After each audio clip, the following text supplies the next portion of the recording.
આજનો આ નાસ્તો બનાવવા માટે આપણે પેનમાં એક મોટા ચમચા જેટલું તેલ લઈશું. એમાં અડધી ચમચી રાઈ એડ કરીશું. રાઈ ફૂટવા લાગે એટલે એમાં થોડાક મીઠા લીમડાના પાના એડ કરી લઈશું અને એની સહેજ વાર માટે સાતળી લઈશું. પાના સહેજ સતળાય એટલે એમાં 1 કપ સૂજી એડ કરીશું અને તેને સારી રીતે હલાવતા મિક્સ કરી સહેજ વાર માટે સાંતળી લઈશું. ગેસના ફ્લોને ધીમો રાખી એને સહેજ વાર માટે જ આપણે સાતળવાની છે. હવે આપણે આમાં મસાલા એડ કરી લઈએ. તો 5 ચમચી જેટલી હળદર એડ કરીશું, અડધી ચમચી ચીલી ફ્લેક્સ, અડધી ચમચી ધાણાનો પાવડર, સ્વાદ મુજબ મીઠું અને અડધી ચમચી આપણે આમાં લાલ મરચું એડ કરીશું. હવે એને સારી રીતે હલાવી મિક્સ કરી લઈશું. હવે 1 કપ સૂજીમાં આપણે 1 કપ પાણી એડ કરીશું. જરૂર લાગે કે સૂજી પૂરી પલળી નથી તો થોડુંક પાણી આપણે બીજું પણ એડ કરી શકીએ છીએ. હવે આને સતત હલાવતા રહી ચડવી લેવાનું છે. તો જેમ જેમ એ ચડશે એમ એમ એ ઘટ થવા લાગશે અને એકદમ એ ડોના ફોર્મમાં આવી જાય ત્યાં સુધી એને ચડવાનું છે.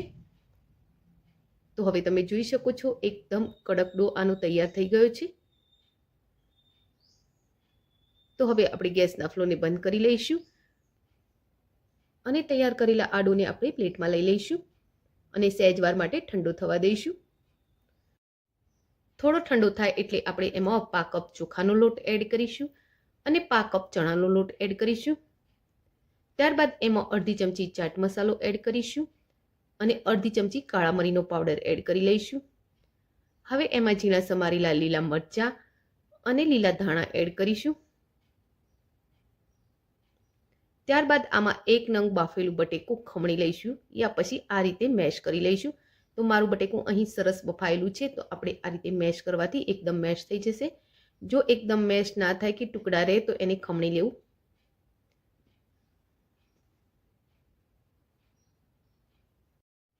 આ બધી જ વસ્તુને સારી રીતે મસળી એનો ડો તૈયાર કરી લેવો. તો ફ્રેન્ડ્સ, તમને મારી રેસીપી થોડી પણ ગમતી હોય તો ચેનલને સબસ્ક્રાઇબ કરી લો અને આ વિડીયોને લાઈક કરી લો અને તમારા ફ્રેન્ડ સર્કલ અને ગ્રુપમાં શેર કરો. તો આ રીતે આપણો એનો ડો તૈયાર કરવાનો છે.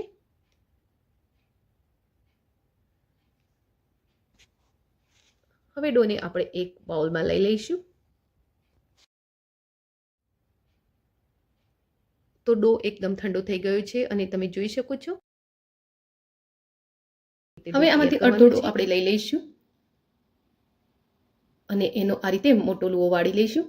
ત્યારબાદ એને ચકલા ઉપર આ રીતે હાથેથી ફેલાવવાનો છે. તો જેટલું શક્ય હોય એટલો હાથેથી આપણે એને મોટો કરી લઈશું અને નહીં તો પછી એની ઉપર અને નીચેની સાઈડે સહેજ કોરો ચોખાનો લોટ લગાવી લઈશું. તો આ રીતે હાથ વડે જ આપણે કોરો લોટ લગાવવાનો છે અને એને વેલણથી વણી લઈશું. ત્યારબાદ એને હાથ વડે જ આ રીતે એકદમ સ્ક્વેર શેપ આપી દઈશું. તો આ સ્ક્વેર પીસનો રોટલો તૈયાર છે. હવે આમાંથી આપણે પીસ રેડી કરીશું. તો પહેલાં એને ઊભું કટિંગ કરી લઈશું, ત્યારબાદ એનું આડું કટિંગ કરીશું અને આ રીતે એના સ્ક્વેર પીસ આપણે રેડી કરીશું. હવે એને અનઇક્વલ હોય તો હાથ વડે આ રીતે થોડો શેપ આપી દઈશું અને બધા પીસ રેડી કરી લઈશું. પેનમાં મેં પહેલેથી તેલ ગરમ થવા મૂકેલું છે. તેલને એકદમ ગરમ કરી લેવાનું છે. તેલ એકદમ ગરમ થઈ જાય ત્યારબાદ જ આપણે આ નાસ્તાના પીસ તેલમાં નાખીશું અને પછી ગેસના ફ્લોને આપણે મીડિયમ કરી લઈશું. મીડિયમ ગેસના ફ્લો પર એને સારી રીતે સાંતળી લઈશું.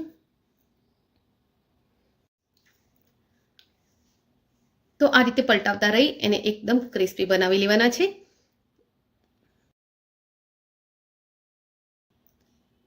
તો હવે આમાંથી બબલ્સ પણ ઓછા થવા લાગ્યા છે અને એનો કલર પણ ચેન્જ થવા લાગ્યો છે. તો થોડી વાર માટે આપણે એને સાંતળીશું અને હવે આપણો આ નાસ્તો એકદમ રેડી થઈ ગયો છે. તો આપણે એને કાઢી લઈશું અને આ જ રીતે આપણે બીજી બેચ પણ રેડી કરી લઈશું.